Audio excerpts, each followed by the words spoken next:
Hi, this is Ryan from Kern River Fly Shop and the Buhler Brothers. My fly time video today is going to be on one of the classic all-time nymphs, the pheasant tail. You can see here one of the modern versions of it. Frank Sawyer created it years ago just using pheasant tail fibers and copper wire. Today all kinds of variations are out there, and the one I'm going to tie is going to use synthetic ice dub, peacock ice dub, in place of the peacock herl. And also we're going to put on a flash wing case, a flashback wing case using synthetic material. Let me get a hook in here for us.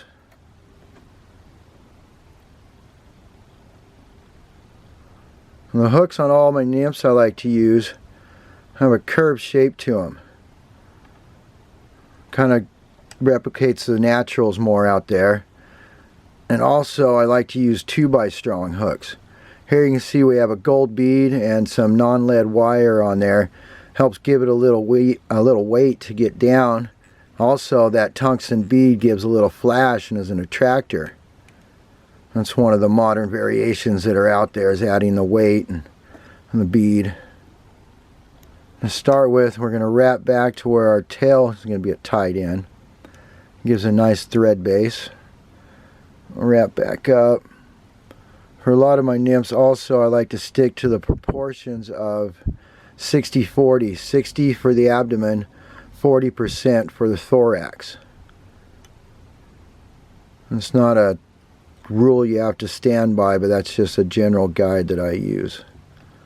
So we'll start with getting a few pheasant fibers here. We'll get a clump of maybe 6 to 8 is good. And we'll use those for our tail.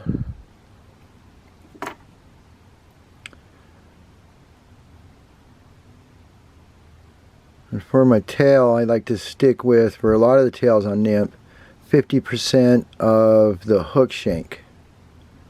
So I'll come in and measure that. Come in with my other hand and grab it, and I'll put it right back where that tail is going to get tied in.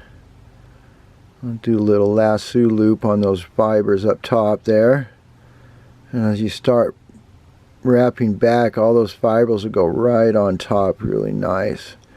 And I'm using my finger and thumb on the other hand to hold the fibers in place so they don't spin around the hook. There we go, real nice tail there.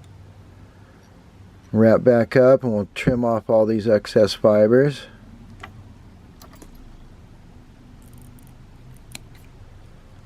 There we go.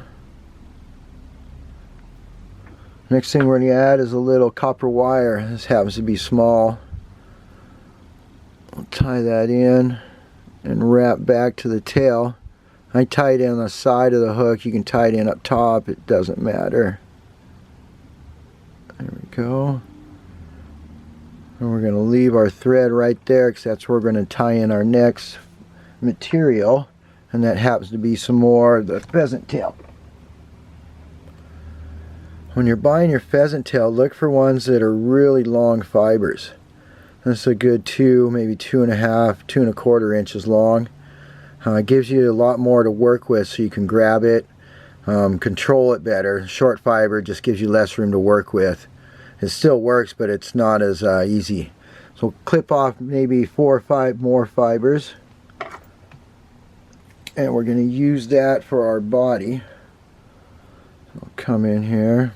I'm going to take that and I'm going to clip off some of the very tips of them. Those tips are really weak, and sometimes you'll tie them in and they'll break. So clip off a few. Tie them in back there. And we'll wrap our thread back up to the head of the fly. And here, if you have a rotary vise, is really nice. You can just turn them, hold them, and just kind of walk your way up. Sometimes they get spread out. There we go. If you don't have it, you can grab your hackle pliers and put them on there and just do it manually. Both ways work really well. Once you're up at the top, grab your thread. We're going to wrap off our fibers. Secure them really well. Do a few more wraps and cut off all those excess.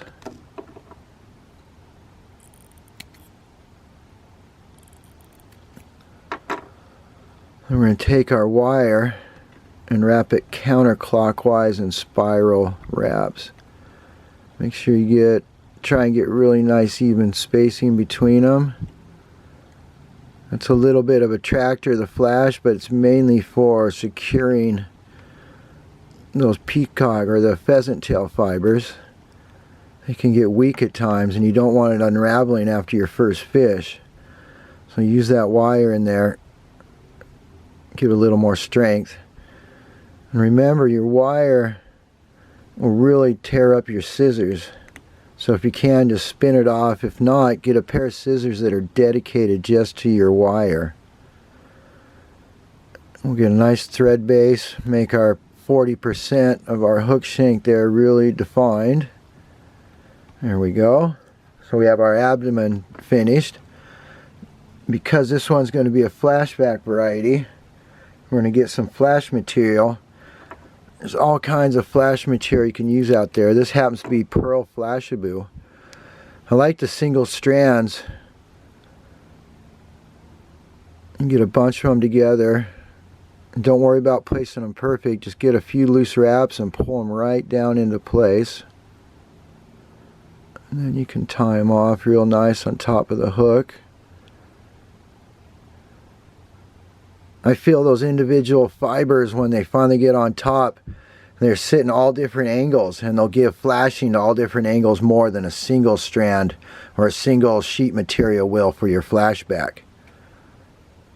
Okay, now we're going to finish off the fly here with a little of the synthetic ice dubbing. This happens to be peacock color. It replaces that peacock curl, and again, the synthetic materials are a lot more durable, and a lot of times it's a better product and they fish better.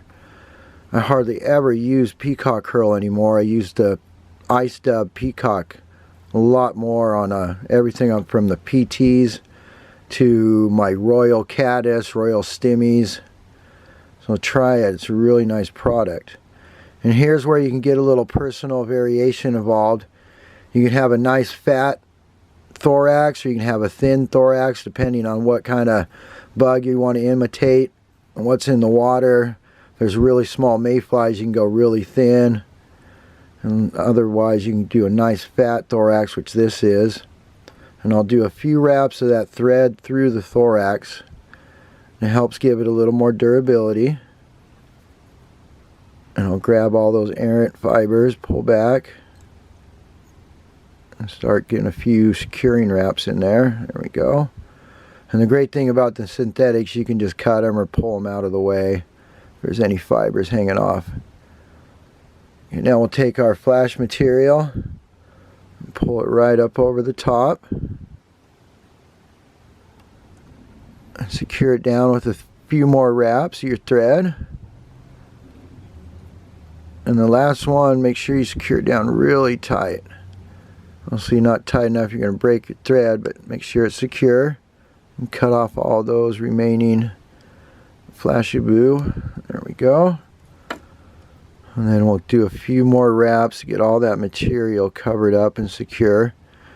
And here's where the red thread's really nice. It creates a nice hot spot at the head of the fly. It's another variation that's out there that people use. So once you get done, I do half hitches. You can do a whip finish. Either way to secure your fly. Cut your thread off. And a couple more things we need to do. That flash material on top can get really weak, so you can secure it. I use hard as whole. You can use epoxies. You can use any of the new UV products that cure really fast with your light. Anything works. We just want to get a little something on there to give it some strength. I also use it for my thread, give it strength.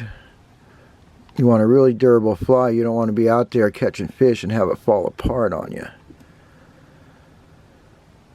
And then one thing you can also do, it's great with the ice dub, if you want bushy legs, you can come in and pick that out and get some really nice abdomen legs, or some defined legs on your thorax, excuse me, coming off. And if you don't like that, you can come in with scissors and trim it up real nice. And there you go. It's one of the newer variations of that old pheasant tail that's out there. Tie a few up, see how you like them, get out on the water. One thing's for sure, you can't catch fish from the couch. See you next time.